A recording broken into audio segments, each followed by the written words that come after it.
Yes, we are live now. We are live on Facebook and YouTube.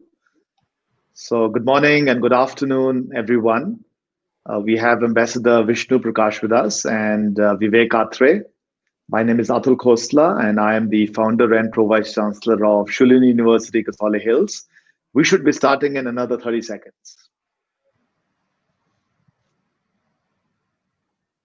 Ambassador, sir, should we start if you allow me?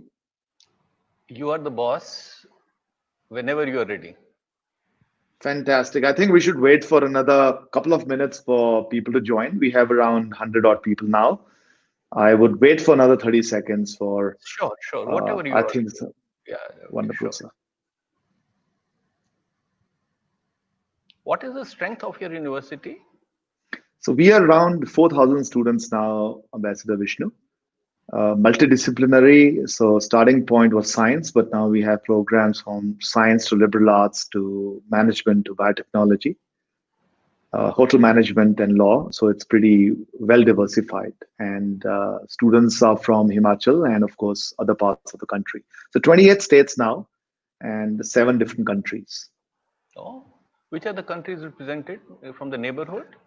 Mainly neighborhood, SARC, and also from Africa, a few countries. So Ivory Coast, Syria, for some reason, lots of students from Syria, I can understand that. Yeah. Afghanistan, Bangladesh, Ethiopia. So it's a range of companies. Some students from actually from earlier we used to get a lot of students from China in bilateral exchange programs. Interestingly. Okay, I think it's time to go live. Vivek, Ambassador Prakash, if you allow me, I will go live now. Please. Good afternoon, students. Good afternoon, teachers, and good afternoon, everyone. And welcome to this wonderful discussion on the Indian diplomat and diplomacy. And who could be better than Ambassador Vishnu Prakash to drive this discussion? He's been in the Indian Foreign Services. He's been an ambassador. He's been a spokesman of the, I think, the Indian government, if I'm not wrong. And we also have Vivek Atre with us. Vivek is an ex-IS officer, a TEDx speaker, and also a dear friend of Shoolini. So welcome all of you. Before we start, I'll request Vivek to formally introduce Ambassador Vishnu Prakash, and we will then go into the discussion. The format will be around 20 minutes of discussion and talk by Ambassador Vishnu Prakash. He will also pose a few questions to you, so please answer those questions. Also ask your questions as we discuss different topics. And post the 20 minutes, I'll request Vivek and Ambassador Vishnu to join me in a panel discussion. Vivek, over to you. Thank you, Professor Atul Khosla, Pro Vice Chancellor of Shoolini. Always so sparkling in your introductions, and it's always a pleasure. It gives me great pleasure to welcome Ambassador Vishnu Prakash, sir, who's 35 years in the Indian Foreign Service, and his distinguished career unparalleled in terms of his wide experience and having been the envoy to Canada and South Korea at the pinnacle of his career, and also been the spokesman for the MEA, which is the Ministry of External Affairs. And widely read, widely traveled officer who is with us today to speak on Indian diplomacy and the Indian diplomat, and will share with you nuggets of wisdom which will help you for your career ahead, whether you do get into the civil services or you plan another career. All these little bits of nuggets of wisdom will be helpful to you and useful to you. So listen in carefully and make the best of your time in front of the screen. Screen time is the bane of modern society in many ways, but it is also a great asset to be able to be connected to Atul in Solan, me in Chandigarh, Ambassador Prakash in Gurgaon, all on the same screen and all speaking for the welfare of students who are watching. So listen in carefully. Once again, a very warm welcome, sir. Over to you, Ambassador Vishnu Prakash, for your address. I think before Sir starts, I would just like to mention my apologies. Ambassador, sir, you were the spokesman of the MEA and I got it wrong. So apologies for that. And I'll also like to thank the Vivek Career Academy to jointly partner with Shoolini University for making this happen. Ambassador Vishnu Prakash, over to you.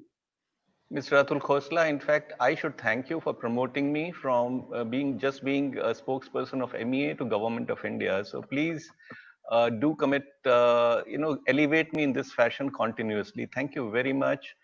My good friend Vivek Atre, you know, friends, young friends in particular, as I was wanting to talk of the IFS, I realized today that I'm on a weak wicket. Vivek is an IAS officer with a full head of hair. I was an IFS officer with no hair. So that is the advertisement of IFS or IAS. The choice is yours, but that is only one aspect. Members of the faculty, young friends, I am absolutely delighted to be with you today. I had been, when I received the invitation, I jumped at it, have been was trying to work out an early slot because as I checked the website and spoke to people, I realized that your university, Shoolini, is unique in that there's a great emphasis on innovation. There is emphasis on empowerment of the girl child, something that is very close to my heart. And the university encourages the underprivileged students. And then I learned about your interest in the civil services, and much to my chagrin, I learned that my IAS and IPS colleagues had already spoken to you, and they had cast a spell. And I decided to be Harry Potter or Harry Potter, whatever you call it, to undo the spell and try and undo the spell and make a pitch, at least for the IFS. Now, before I proceed, I have three questions for all of you, and please use the chat box to answer them and try to answer them as soon as you can, because I'm going to turn to those questions in the next few minutes. First is generally speaking, who all are interested in the Indian Foreign Service? Don't worry, I'm not going to sue you or take you to court if you do not, but who have the interest?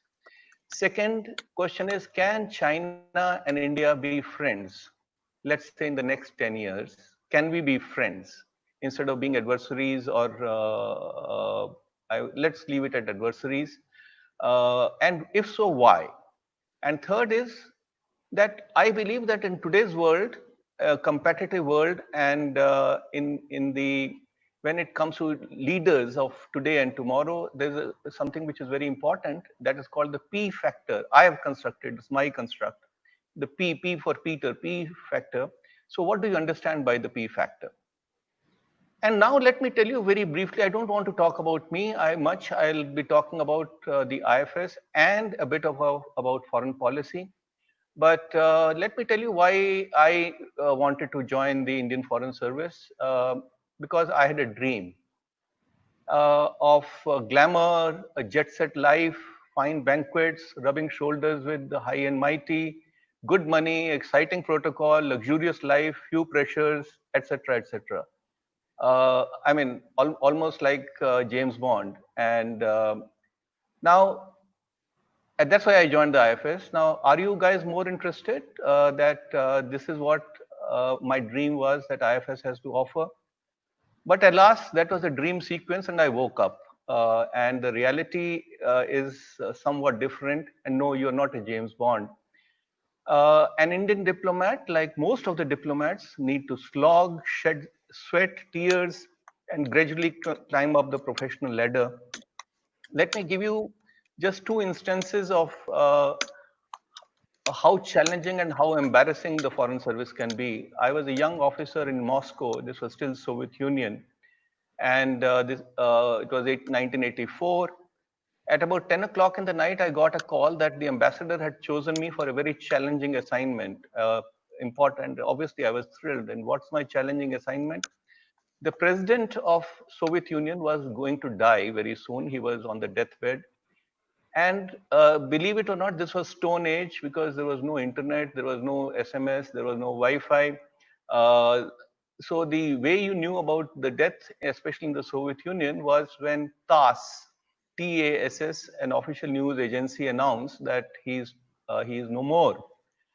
And my assignment was to sit in front of the TASS ticker at minus 34 degrees. I don't know whether any of you understand what is minus 34. On a frigid night for 4 hours and wait for the for task ticker to churn out a note or an announcement of Mr. Chananko's death. Why I was chosen for this challenging assignment, God knows, but I guess I was one of the youngest officers. And the worst part was that Mr. Chenanko did not oblige me in that 4 hours when I sat in the frigid room, trembling out of cold. And he expired 4 hours later. So next day, my colleague who carried the news became a celebrity. So that was one of the beginning instances of the beginning of the career. Fast forward 30 years, and I was at the Blue House as the ambassador to South Korea. Blue House is like the American White House, and Dr. Manmohan Singh, as the Prime Minister, was visiting. We were at the lunch table at the Blue House, and there were 8 of us: Prime Minister and his wife, the Korean President and his wife, the Korean Ambassador to India, and me, plus 2 interpreters. And the I was, by the way, just about 8 weeks into the service. I had come to Seoul from Delhi, not even 8 weeks. The Mrs. Gursharan Kaur, the Indian ambassador's wife, asked me, Ambassador, how many Indians are there in Korea? So, like a good civil servant, I had prepared my lines, had worked hard, and I promptly said with a lot of satisfaction, ma'am, there are about 10,500. And that is when the president, the first wife, lady, the wife of the Korean president, she looked up and said, Ambassador, you don't know how many Indians are there in Korea. In a slightly higher volume, not at a higher pitch tone. And you can imagine what happened to me. I was hoping that I disappear, melt. You cannot. I knew my facts, but could not contradict the first lady.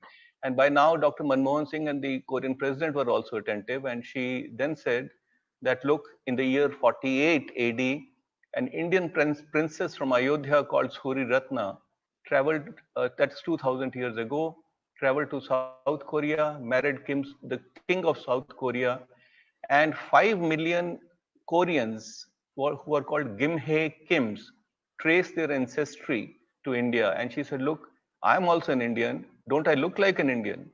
I have never been happy to be more embarrassed in my life. So, well, you have uh, like any other service, you have the high points, the difficult points, the challenges, the joys, etc. But the bottom line is that, like any other service, you have to slog. Um from my 36 years of experience, I can say that one of the greatest thing is the pride of flying the Indian flag, and that too when you are the ambassador. I still remember, like yesterday, when I was High Commissioner in Ottawa, had been rushed from Seoul to Ottawa to handle the visit of Prime Minister Modi. This was April of 2015. And Indian Prime Minister, for a variety of reasons, had not visited Canada for 43 years. And Prime Minister Modi was speaking at a town hall meeting in Toronto, 10,000 people, packed. And while the Canadian Prime Minister was also there, uh, everybody was screaming Modi, Modi, and then Prime Minister Modi started to speak. And next to me was the CEO or the president of Brookfield, which is, by the way, a $260 billion financial company conglomerate in Canada. They are not very well known. They are the biggest investor today in real estate and properties in India. He was sitting next to me and suddenly turns and says, High Commissioner, I don't know what your Prime Minister is saying, because the Prime Minister was speaking in Hindi.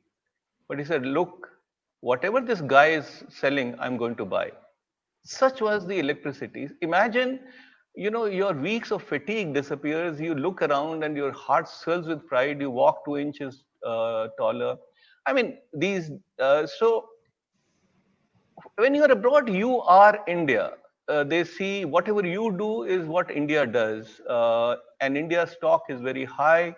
That is growing. One advantage, which, unlike some other services, and my colleagues may agree, is that we have very little political interference. We are by and large our own cadre controlling authority, and by and large we are a meritocracy. You rise or do not according to merit, and a lot of functional freedom. You do meet the creme de la creme, and you work hard, and you see history being crafted from close quarters. So I think this is uh, the in very in the nutshell, that is how it is. But I want you to understand that the geopolitics and the geoeconomics is getting very complicated. India is in a very difficult security environment. The world today is at crossroads. There are questions which are swirling in everybody's mind. Will there be a second Cold War? Will it be a hot war?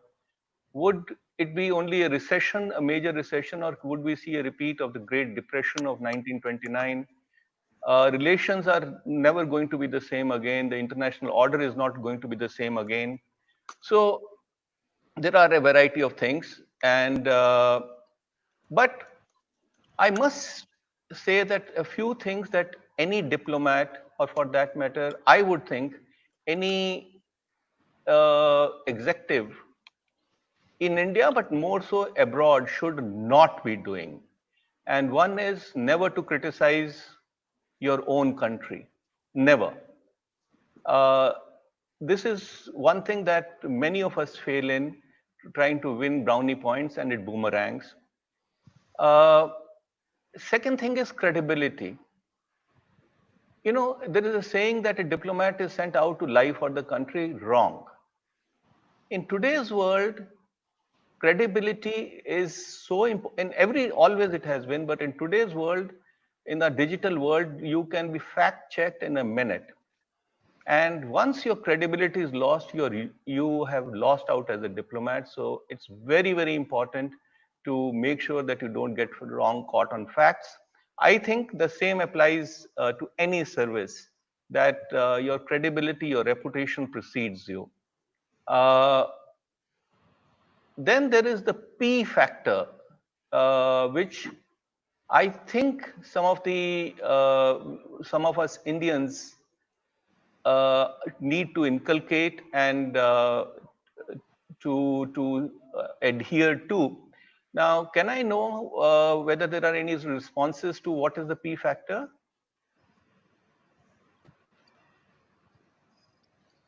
Sir, so there were some responses for P factor and said that P factor means political factor. That is it? All right. Yeah, so I got two responses which said P factor is a political factor.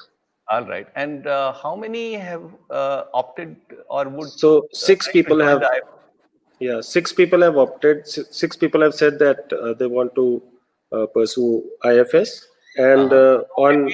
We leave the third. Okay, yeah, go ahead with the third. Yeah, go ahead with the third, please. So also there are mixed responses. So there are people who are saying that the best one I got was like it should remain friends. So both of us should remain friends. The 70 years of interdependency should not be ignored. It Excellent, says. excellent. Yeah. Well, Yeah. thank you, my friends. If 6 of you are wanting to join the Indian Foreign Service, I'm very happy. I will take a head count after I finish my remarks and see whether you still want to join or there are more people wanting to join. I'm afraid P factor is nothing to do with politics. It has got something to do with time management, and it's called the punctuality factor. Believe me, every youngster, every executive, every Indian needs to make it a mantra to be absolutely punctual. When you are, especially when you're abroad in today's competitive world, even if you're late by 1 minute, you've lost it. Imagine you start with a meeting or something with an apology, or you are there 2 minutes early and you start with sunny greetings, and it is an attitude. There are no excuses for being late. You know, whether your cat is ill, the neighborhood developed a toothache, there was traffic, it does not matter. And I would call on the school administration, university administration, to inculcate this into the psyche of each and every person. If possible, let the classes start not at 12 o'clock but 11:58, and see the joy. Every minute is important, and I would uh, encourage my young friends to make it a part of their lifestyle. But last section on what is foreign policy. I wish we were having a face-to-face interaction, but let me demystify what is foreign policy. Foreign policy is nothing but an extension of domestic policy. What we want in India is what we want abroad.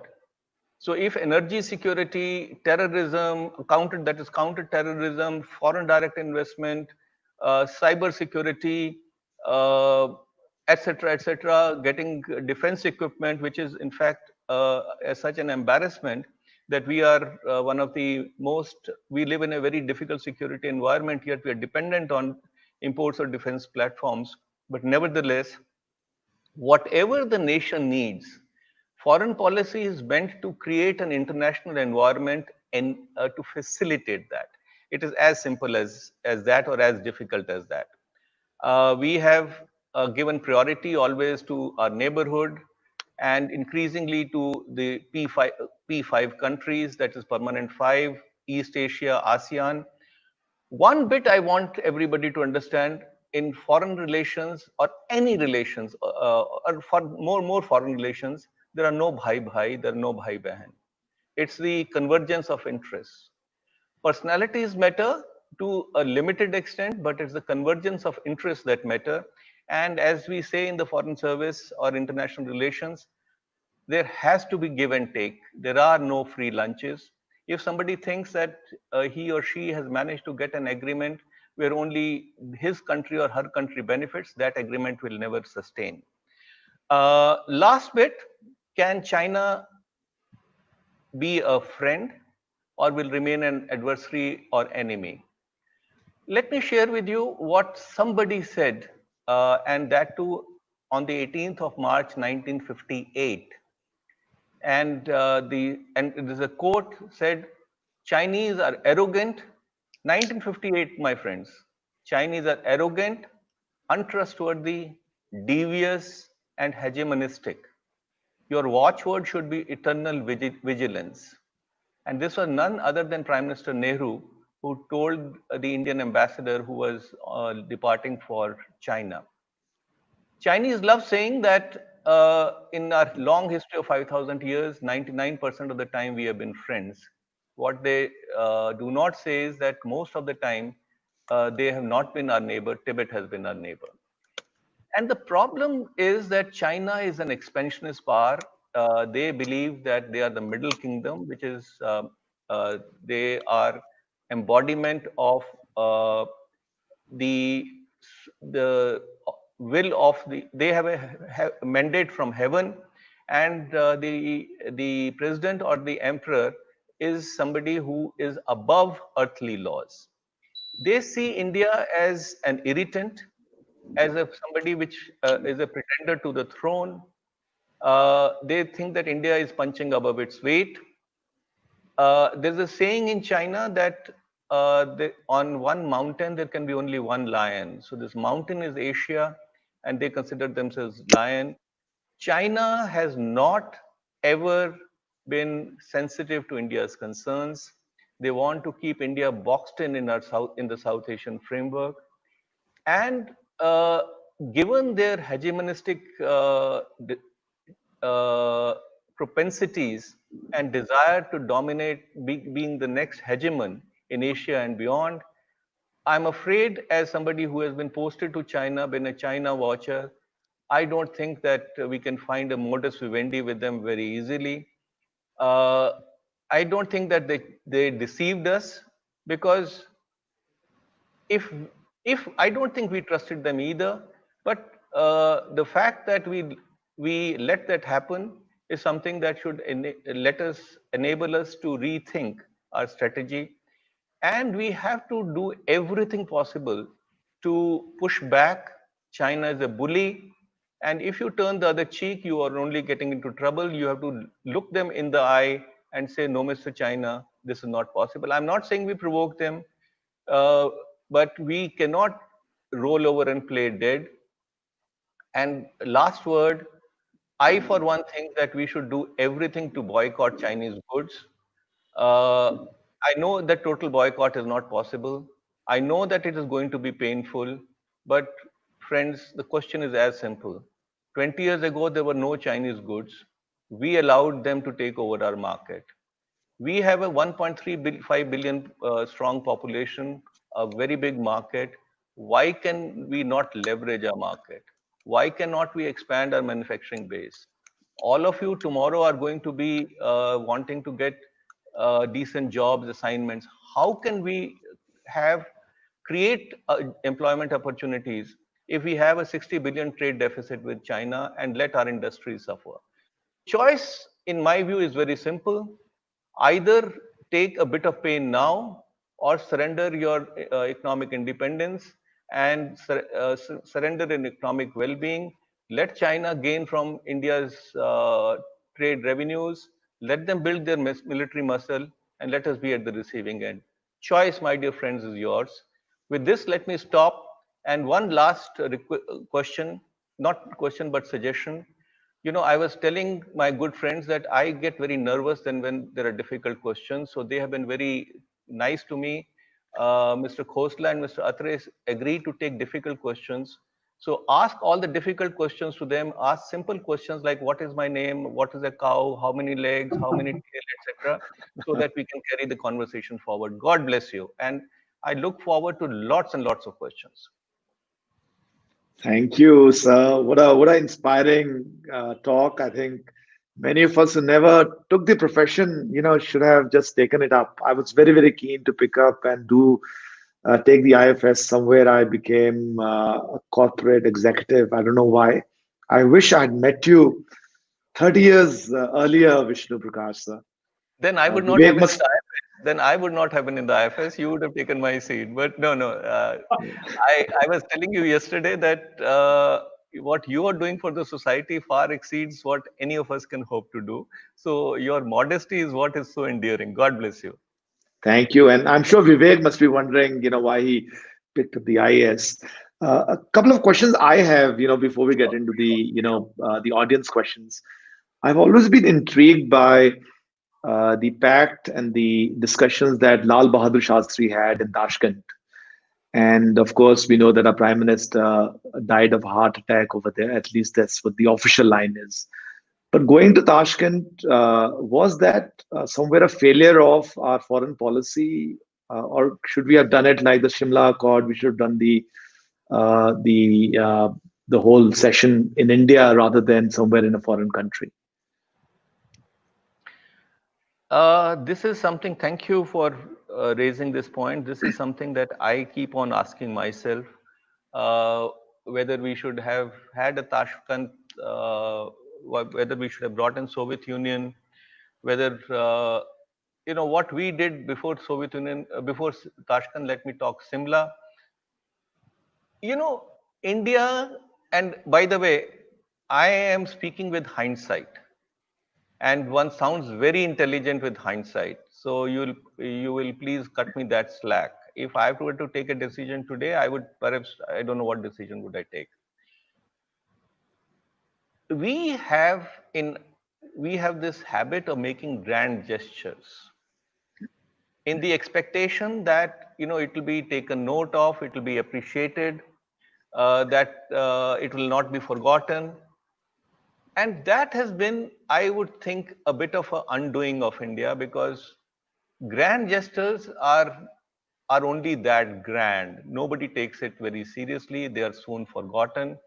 Imagine at Simla, 92,000 or round about that figure of prisoners, Pakistani prisoners of war, what just returned to Pakistan with no questions asked, with no quid pro quo, because Zulfikar Ali Bhutto managed to convince Mrs. Gandhi that if he goes back by agreeing on certain conditionalities, he'll be lynched. But he gave his word of honor Pakistan gave a word of honor, and we believed it, that he will by and by create an environment. And never, nowhere in the world have you got such an example of a grand gesture. And the rest is history, because you know how treacherous Mr. Bhutto himself was, and how Pakistani leadership has been behaving, because they have nothing but compulsive hostility towards India. And having served in Pakistan also, I can assure you that at least in my lifetime, will not see Pakistan change, because they are two or three things. They are A, doing the bidding of China. They are a client state to destabilize India. B, Pakistan is run by the army and the deep state, which cannot have a preeminent role if there is no enemy, and they need an enemy, and India is the enemy. So in very succinct terms, that is Shimla in Pakistan. Tashkent was a mixed bag. uh, or 1965 was, while we generally did well, but it was not a decisive victory. And Soviet Union was at the pinnacle of power. USA and India had relationship which were estranged at best. It was on and off, although USA in 1965 did not threaten India like in 1971. So I guess we had no choice at that juncture to not accept the good offices of Soviet Union, which paid dividends later, because the 1971 Treaty of Peace and Friendship was in a way linked to the engagement that we started with the Soviet Union in the late 50s, 60s. And 71 was a turning point in India's standing. Whether what happened to Mr. Shastri, Prime Minister Shastri, is anybody's guess. I don't believe in conspiracy theories, but I think that heart attack angle is a bit too simplistic. Maybe posterity will allow us to understand what happened, but this will remain in my book one of the question marks that I wish I can get answers to, like you. Fantastic. Vivek, any questions from your end before we go into the audience? And one which said brilliant. And sir, I doubt that any ambassador gets the rockstar types of comments, but you are getting them. And Karishma Gupta is actually saying fabulous, fabulous, fabulous. What an amazing sense of humor, Ambassador sir, which actually made me glued to this session. Then she goes on to say this troika is totally different. I don't know why, because Atul and I have hardly spoken. Thoroughly enjoying this informative webinar. Superbly well done.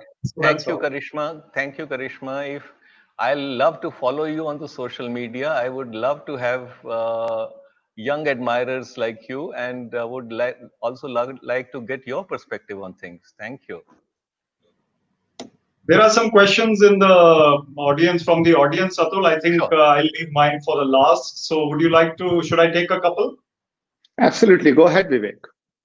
So there are questions saying that, so which books should we read to understand international relations? I know this may be a little too basic for you, but which magazines, which publications, which books?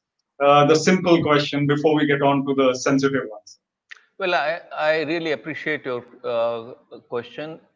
You know, one of the magazines that I would recommend is The Economist. Economist is, they have an agenda. They still believe that it is pre-1947. They want to tell India how to run the country, but forget that. That is my difficulty with The Economist. But their coverage of global affairs, economic affairs, political affairs is excellent.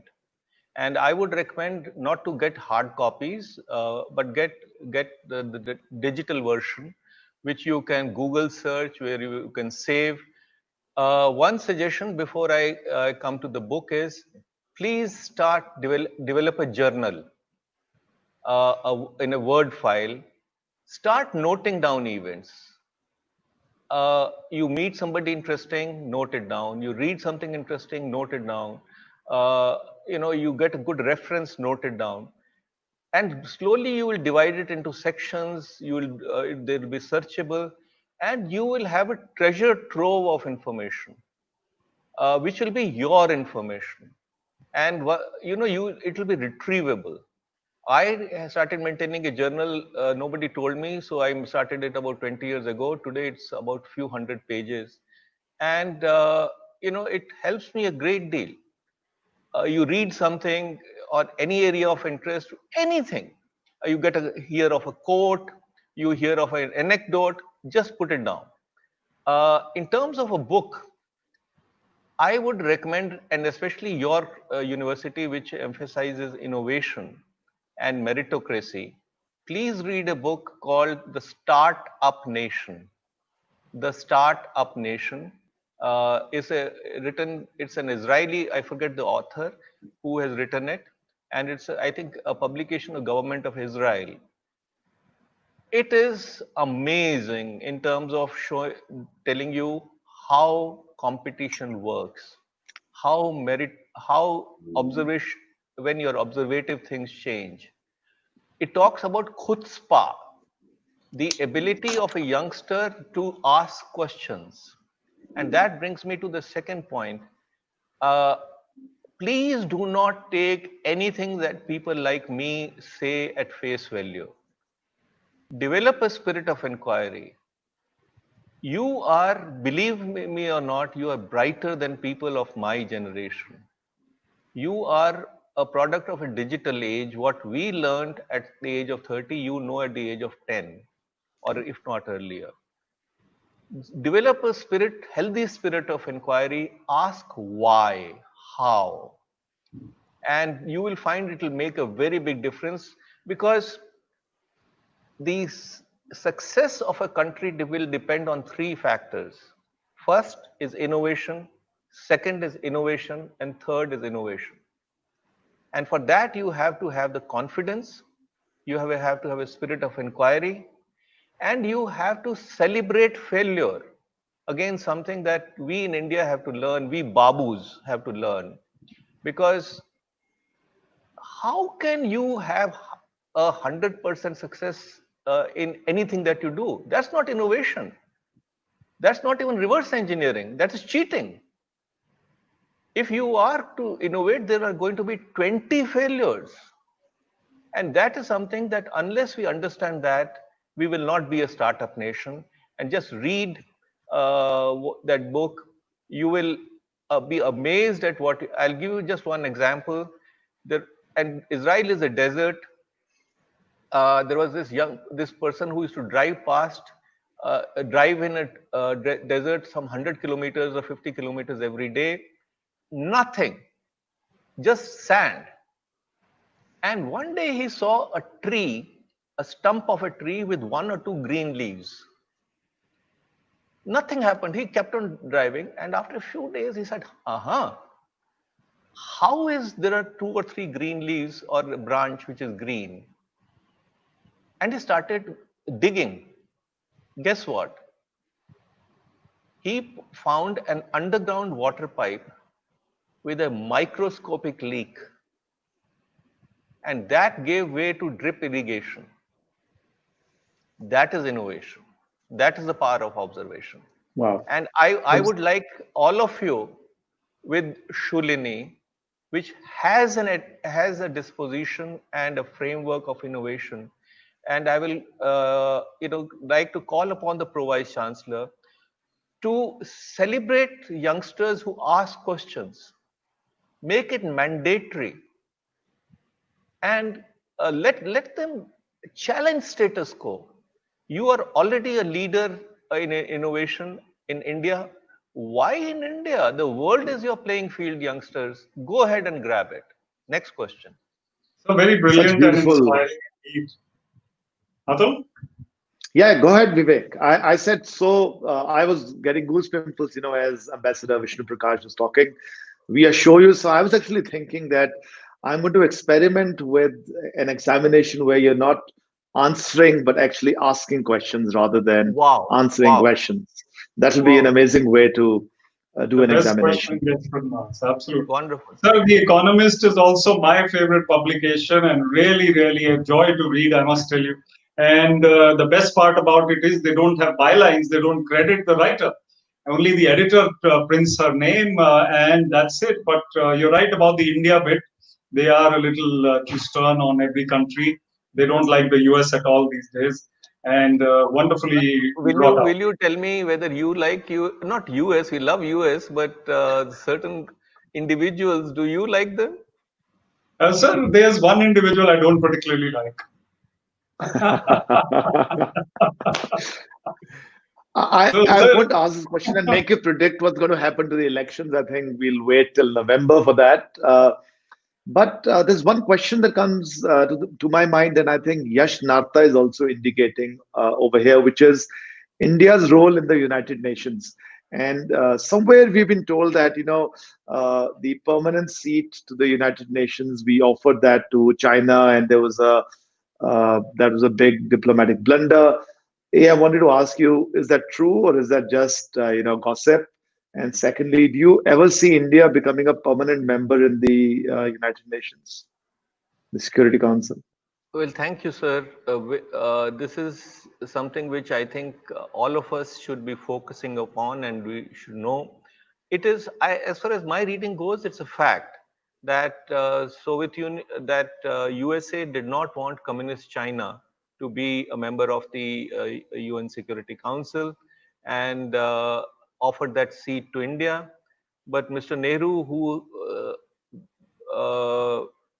had a certain outlook towards things, and believed in South-South cooperation, believed in being a leader of the third world world, and also, by the way, went about with all out of goodness of his heart to quote unquote introduce China to the world, and which was thoroughly resented by Chow En Lai, but he smiled. Uh, you know, there is he Pandit Nehru is a very respected figure. What he did in his times must be right, but looking back with in a different geopolitical atmosphere, I guess it is jarring.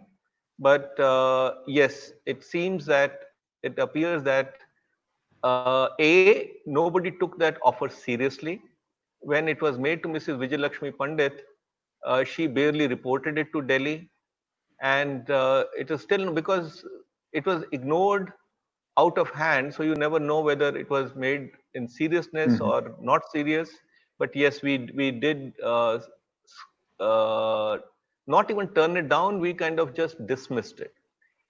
uh, you know the problem today is, and Dr. Jaishankar, the external affairs minister, said recently, I'm paraphrasing him, that the UN, he did not use the word irrelevant, but has the credibility, something to that effect, that the credibility of the United Nations has never been lower in history, something to that effect. And that is very, very correct. Unfortunately, the UN has become ineffective, highly politicized, and overstretched. It's a 1945 construct where the winners, the allied powers, carved out everything for themselves, divided the world. Today, it's a different world, and yet those countries on whom the sun was never supposed to set, which has set long ago, continue to be there, and nobody wants to give up the powers of the UN Security Council, and they don't want to admit the others. And then you have friendly countries, quote unquote, like Pakistan and China and others, who will do everything possible to keep you out. So it is a difficult, and on merit, we have a very strong case. We are one of the world's leaders in peacekeeping operations. We have played a constructive role. We are a rising economy. We have been a net security provider. We have upheld conventions, etc., etc. I can be blue in my face talking about, how uh, how viable or credible is India's candidature, but it's power politics. And I don't I don't think that we are going to get the UN Security Council membership in a hurry, unless there's a dramatic change in global affairs.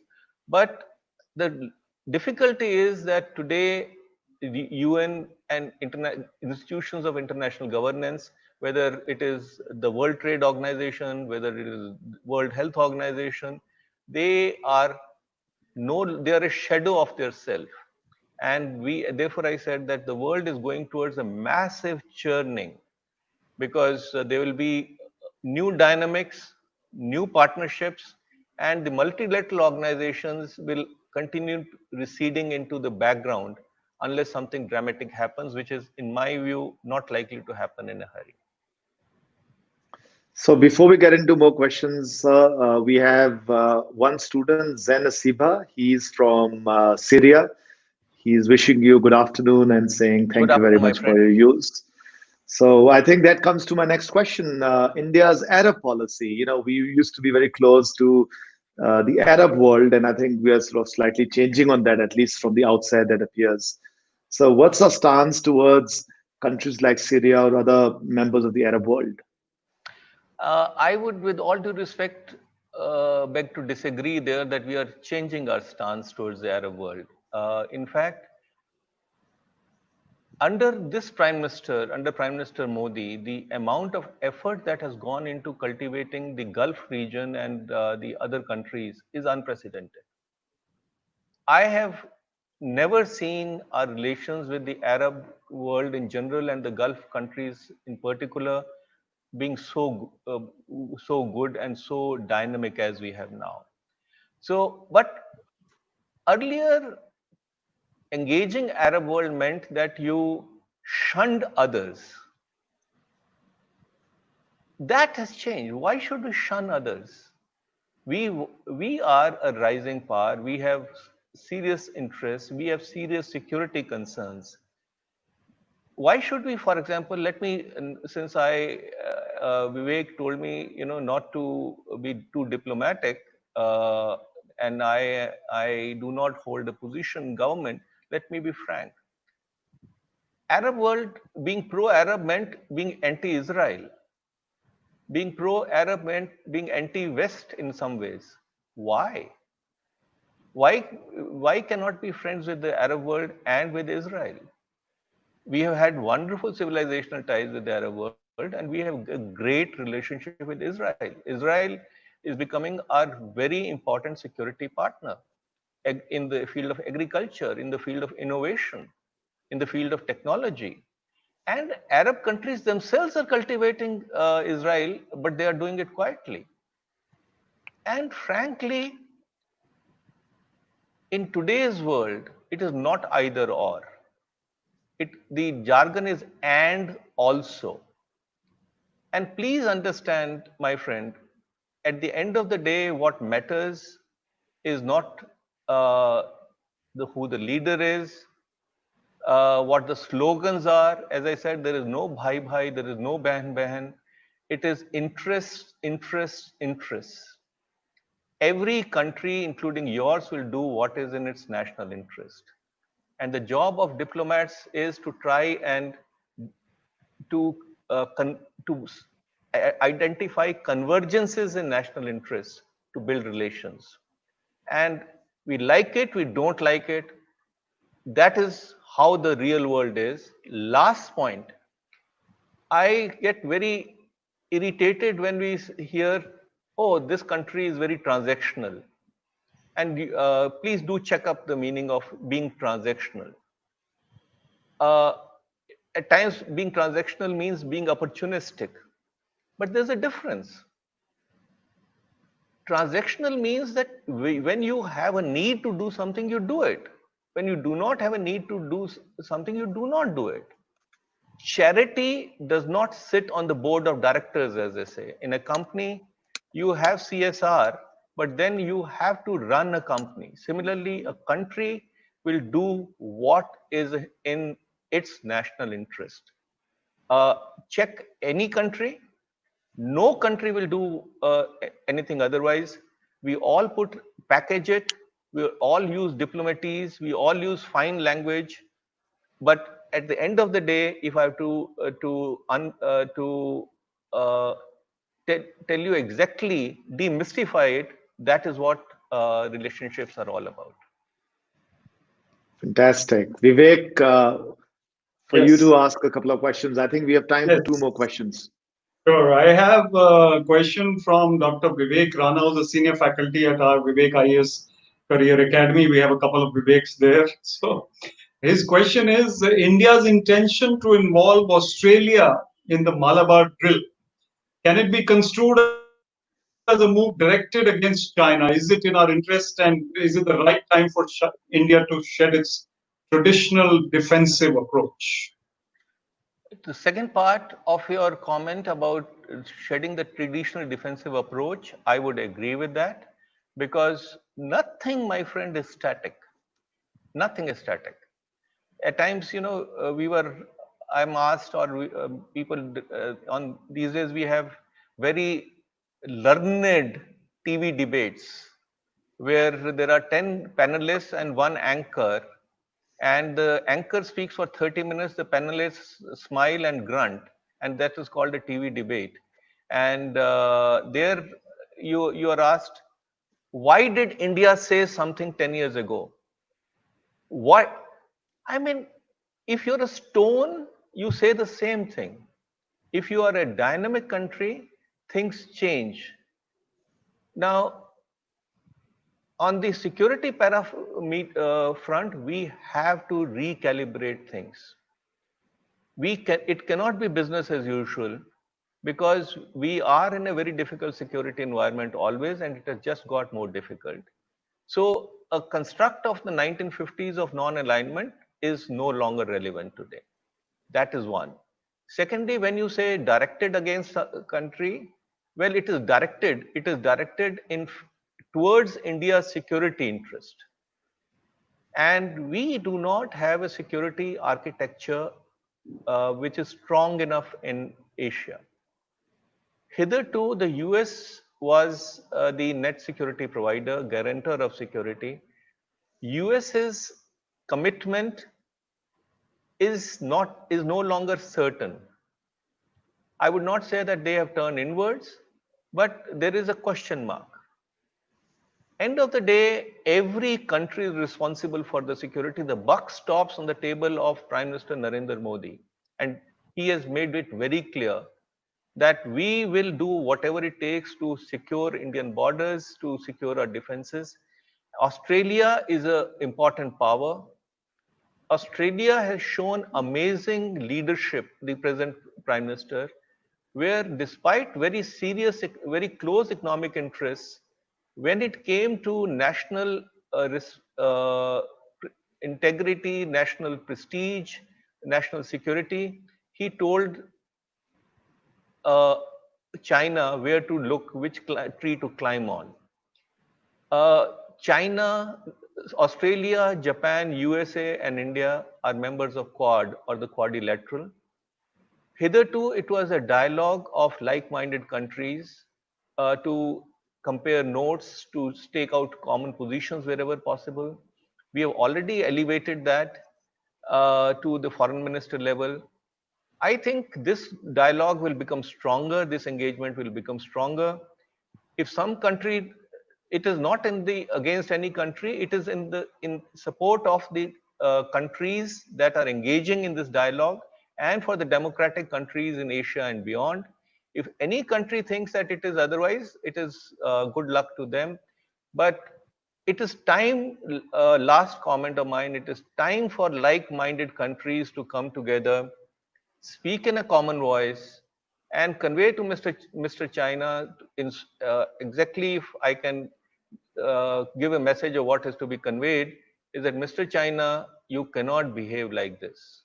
We want to engage with you, but it cannot be a China-centric world order where all established norms, behavior patterns are thrown out of the window. China is a bully. I must compliment China for doing a wonderful job in antagonizing everybody. You look around their neighbors, Japan, Australia, Canada, USA, Taiwan, Philippines, Vietnam, Myanmar, Bhutan. A country of 1.4 billion people is picking up a fight with a country of 700,000 people. How brave of China, and of course India. So there is obviously, I think they have overdone it, and countries, like-minded countries, have to join hands to convey that message unequivocally. And I'm happy that USA for once has woken from its slumber and told China that its occupation of South China Sea is illegal. Two rapid fire questions, Nasser sir. One is NV Sharma asking, should we have more defense infrastructure in Andaman and Nicobar to prove that we dominate that area? And okay, first this one, sir.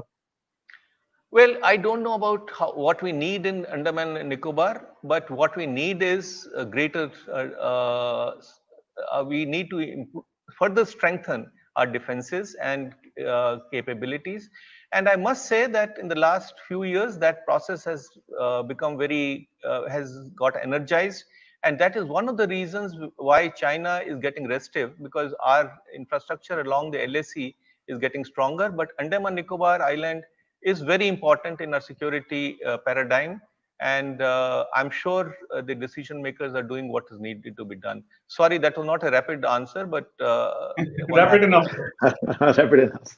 And sir, Arvind Nanda is asking from Shoolini, he says, why is it that most of our neighboring countries are not our allies today? Is it a failure of our diplomatic policy? Thank you. I was so hoping that somebody will ask it.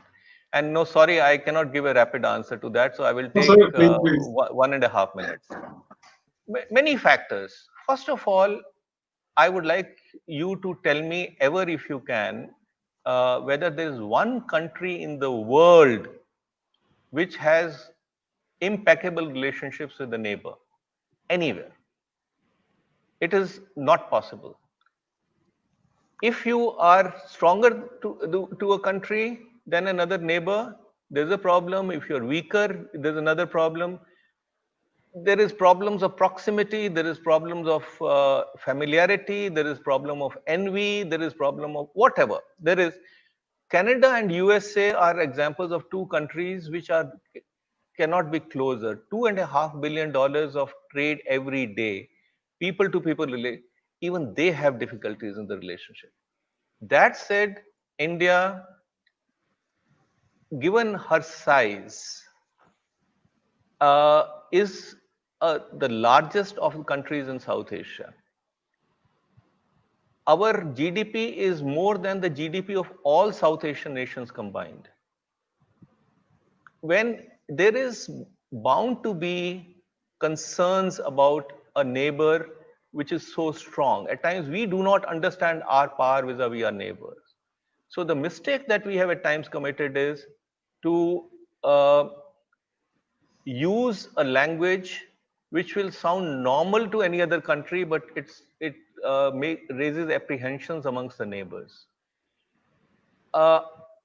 I would think that it is the responsibility of India to carry the neighborhood along on asymmetric terms without expecting anything in return, because of our size, because we have a vision of being one of the major powers in the world.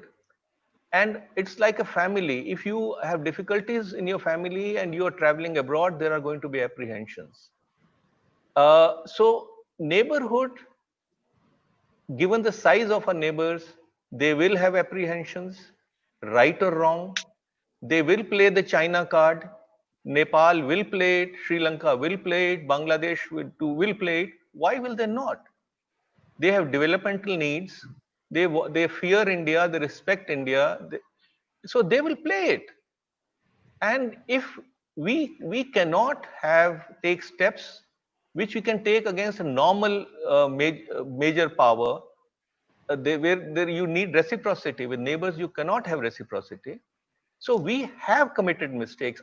Neighbors have committed more mistakes, but I'm not going to get into that. I think the responsibility is on us. Dr. Manmohan Singh used to say that we are like a tide which can lift all the boats. Very well said.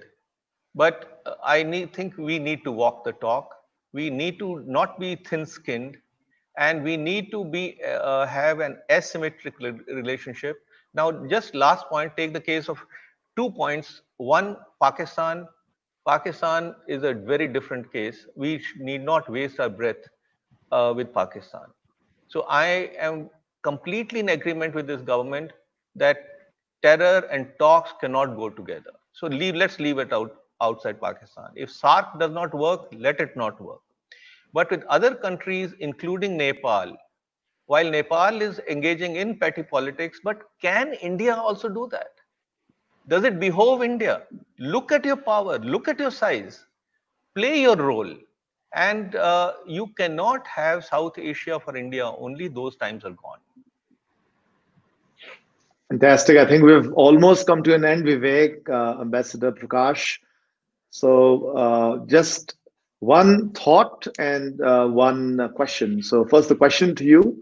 Probably it's a rapid fire. You've already answered the question. Why should students prefer the IFS over the IAS or IPS? No, they should not prefer. They should not prefer. I only wanted to undo the spell that Vivek had cast on them, to say IAS, IAS, IAS, and then he brought in an IPS officer, and he was very reluctant to get me there to correct that. So that was my only. No, my friends.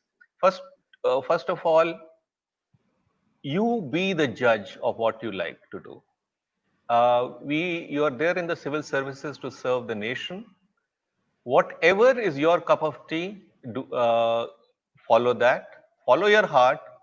Let no one tell you what is good for you. And that is the other. I love to give messages because I've learned it hard way from my children. My daughter, without belaboring the point, my daughter went to liberal arts school with economics as a major and soon discovered that she hated it. I, like a good father, was after her with a virtual stick and saying, I'll call you back from the US, you are not working hard. And she had no interest in economics, it turned out. She is today a doctor. So wow. Follow your heart. Commit mistakes. If you think that nobody should tell you you are wrong, you have a right to be wrong. So experiment, and you are lucky to be in a liberal arts university. If you find something is not to your liking, leave it, switch gears. Liberal art university will allow you to do that. Similarly, whichever service you like, please join that. Now tell me through the chat box. Earlier we had 6 people, 6 youngsters wanting to join the IFS. Are you still interested? Have the numbers dwindled or have they increased? Next 1 minute while I'm here, just send a message in the chat box, please. Yeah, please, whoever wants to join the IFS, why don't you just say yes or me? I'm already seeing 2 me's over here. So there's one request for you, Ambassador sir.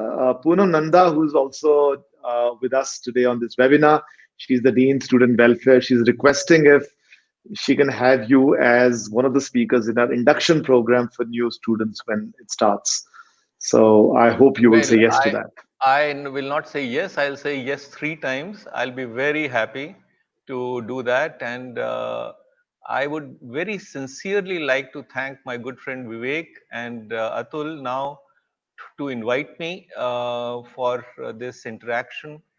I always enjoy face-to-face interactions because then there is more banter. You can go back and forth. You can have fun, which hopefully we will have one of these days.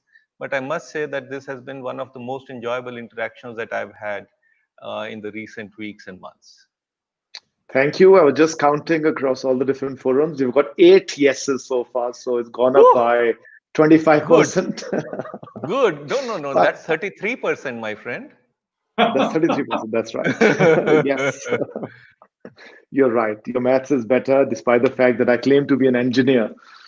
Thank you very much. You are gracious. Thank you. Before I close the session, I always ask for last thoughts. And the trick, Ambassador Vishnu Prakash, is one sentence. Any last thoughts? One sentence to the students and faculty. And then, Vivek, you should also be ready for the same answer. Well, three cheers for what you're doing. Continue to do what you're doing, and you're doing the right thing to build a generation of youngsters which will do us proud. Long sentence, but one. Fantastic. Sir, Vivek. thank you. Sir, it's been a pleasure. I must thank you. It's been my most enjoyable webinar in a very long time, and the IAS and IPS stand no chance in front of your erudition, your leadership, your magnificent way of thinking and speaking. So, two insights which I got. You have a right to be wrong, which you said towards the end, and it's not either or, it is also and also.